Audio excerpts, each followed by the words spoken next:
It's fantastic this morning to be down here at Alexandra Hills State High School for an exciting day.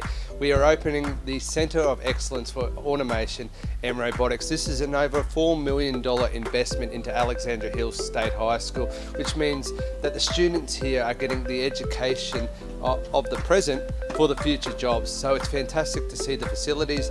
I've just had a tour through there. It has some fantastic designs, areas, multimedia areas, drone areas, 3D printers, you name it. The technology for the jobs they need in the future is here now. It's an exciting day.